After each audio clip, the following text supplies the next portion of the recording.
ಎಲ್ರಿಗೂ ನಮಸ್ಕಾರ. ಎಲ್ಲರೂ ಹೇಗಿದ್ದೀರಾ? Welcome back to my channel. ನಾನು ಸೌಮ್ಯ.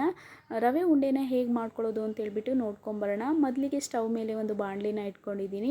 2 ಕಪ್ ಆಗೋಷ್ಟು ರವೆನ ತೊಗೊಂಡಿದ್ದೀನಿ. ಹೇಗೆ ಹುರ್ಕೊಳ್ಬೇಕು ರವೆನ ಅಂತ ಹೇಳಿದ್ರೆ, ನಾವು ಅಕ್ಕಿ ಹುರ್ಕೊಂಡಾಗ ಅಕ್ಕಿ ಕಲರ್ ಹೇಗೆ ಚೇಂಜ್ ಆಗುತ್ತೆ, ಅದೇ ರೀತಿ ರವೆಲೂ ಕೂಡ ಕಲರು ಚೇಂಜ್ ಆಗುತ್ತೆ.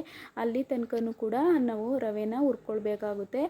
ಕಡಿಮೆ ಹುರಿನ ಇಟ್ಕೊಂಡು ರವೆನ ಹುರ್ಕೊಳ್ತಾ ಇದ್ದೀನಿ.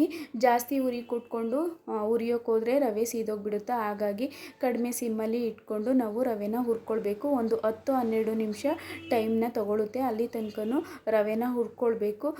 ರವೆನ ಇಳಿಸೋದು ಇನ್ನೊಂದು ನಿಮಿಷ ಇದೆ ಅನ್ನೋ ಹಾಗೆ 1 ಸ್ಪೂನ್ ಆಗೋಷ್ಟು ತುಪ್ಪನ ಹಾಕ್ಕೊಂಡಿದ್ದೀನಿ. ಆ ತುಪ್ಪ ಮತ್ತು ರವೆ ಎರಡೂ ಕೂಡ ನೀಟಾಗಿ ಮಿಕ್ಸ್ ಆಗಬೇಕು. ಅಲ್ಲಿ ತನಕನೂ ಕೂಡ ಫ್ರೈ ಮಾಡ್ಕೊಳ್ತಾ ಇದ್ದೀನಿ, ಅಂದರೆ ಹುರ್ಕೊಳ್ತಾ ಇದ್ದೀನಿ.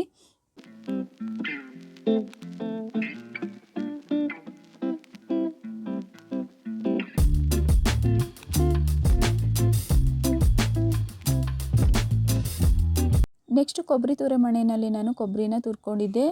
ಕೊಬ್ಬರಿ ತುಂಬಾ ದಪ್ಪ ಇತ್ತು ಅಂತ ಹೇಳ್ಬಿಟ್ಟು ಒಂದು ಜಾರ್ಗೆ ಹಾಕಿ ಅದನ್ನು ಒಂದು ರೌಂಡು ಮಿಕ್ಸಿನ ಮಾಡ್ಕೊಂಡಿದ್ದೀನಿ. ಹುರಿದಿರೋವಂಥ ರವೆಗೆ ಇವಾಗ ಕೊಬ್ಬರಿನ ಸೇರಿಸ್ಕೊಳ್ತಾ ಇದ್ದೀನಿ. ಎಲ್ಲದನ್ನು ನೀಟಾಗಿ ಸ್ಟ್ರೈನರಿಂದ ಮಿಕ್ಸ್ ಮಾಡ್ಕೊಳ್ತಾ ಇದ್ದೀನಿ. ನಂತರ ನಾನು 2 ಕಪ್ ಆಗೋಷ್ಟು ರವೆನ ತೊಗೊಂಡಿದ್ದೆ. 3/4 ಕಪ್ ಆಗೋಷ್ಟು ನಾನು ಸಕ್ಕರೆನ ಹಾಕ್ಕೊಳ್ತಾ ಇದ್ದೀನಿ. ಅದಕ್ಕೆ 1 ಸ್ಪೂನ್ ಆಗೋಷ್ಟು ಅದೇ ಕಪ್ಪಲ್ಲಿ ಉಳಿಸ್ಕೊಂಡಿದ್ದೆ. ಫಸ್ಟು ಒಂದು ಸಲ ಚೆಕ್ ಮಾಡ್ಕೊಳ್ಳೋಣ ಸ್ವೀಟ್ ಹೇಗಿದೆ ಅಂತ ಹೇಳ್ಬಿಟ್ಟು. ತುಂಬಾ ಸ್ವೀಟ್ ಆಯಿತು ಅಂದ್ರೂ ಕೂಡ ತಿನ್ನೋದಕ್ಕೆ ಆಗೋದಿಲ್ಲ. ಹಾಗಾಗಿ 1 ಸ್ಪೂನಷ್ಟು ಉಳಿಸ್ಕೊಂಡಿದ್ದೆ. ಸ್ವಲ್ಪ ಕಡಿಮೆ ಅಂತ ಅನ್ನಿಸ್ತು ಅಂತ ಹೇಳ್ಬಿಟ್ಟು ಇನ್ನೊಂದು 2 ಸ್ಪೂನ್ ಆಗೋಷ್ಟು ಸಕ್ಕರೆನ ಹಾಕಿ ಅದನ್ನು ಕೂಡ ಪೂರ್ತಿಯಾಗಿ ನಾನು ರವೆಗೆ ಹಾಕ್ಕೊಳ್ತಾ ಇದ್ದೀನಿ. ಎಲ್ಲದನ್ನು ನೀಟಾಗಿ ಮಿಕ್ಸ್ ಮಾಡ್ಕೊಳ್ಬೇಕು. ನಂತರ ಕಾಯಿಸಿರೋಂಥ ಹಾಲನ್ನ ತೊಗೊಂಡಿದ್ದೀನಿ. ನೆಕ್ಸ್ಟು ರವೆಗೆ ಹಾಕ್ಕೊಂಡು ಮಿಕ್ಸ್ ಮಾಡ್ಕೊಳ್ತಾ ಇದ್ದೀನಿ. ಒಂದೇ ಸಲಿಗೆ ಹಾಕ್ಕೊಳ್ಬಾರ್ದು, ಸ್ವಲ್ಪ ನೋಡಿಕೊಂಡು ಹಾಲನ್ನ ಹಾಕ್ಕೊಂಡು ಮಿಕ್ಸ್ ಮಾಡ್ಕೊಳ್ಬೇಕಾಗುತ್ತೆ.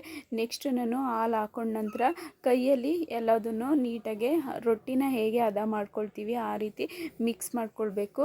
ಉಂಡೆನ ಕಟ್ಕೊಳ್ಳೋ ರೀತಿ ಬರಬೇಕು. ಆ ರೀತಿ ತನಕನೂ ಮಿಕ್ಸ್ನ ಮಾಡ್ಕೊಳ್ತಾ ಇದ್ದೀನಿ ಕೈನಲ್ಲಿ. ನಂತರ ಮೀಡಿಯಮ್ ಸೈಜಲ್ಲಿ ರವೆ ಉಂಡೆನ ಕಟ್ಕೊಳ್ತಾ ಇದ್ದೀನಿ.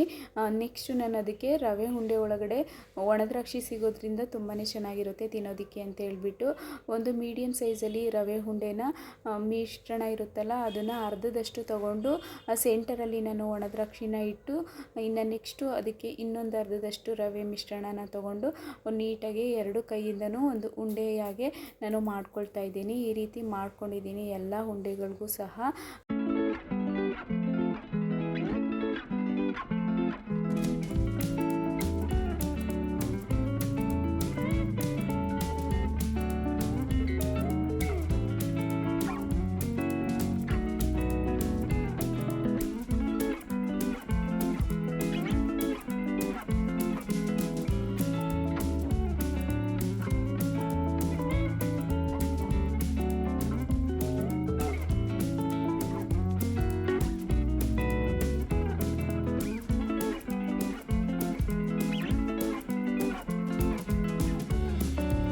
ನೋಡಿದ್ರಲ್ಲ ರವೆ ಉಂಡೆ ಮಾಡ್ಕೊಳ್ಳುವ ವಿಧಾನ.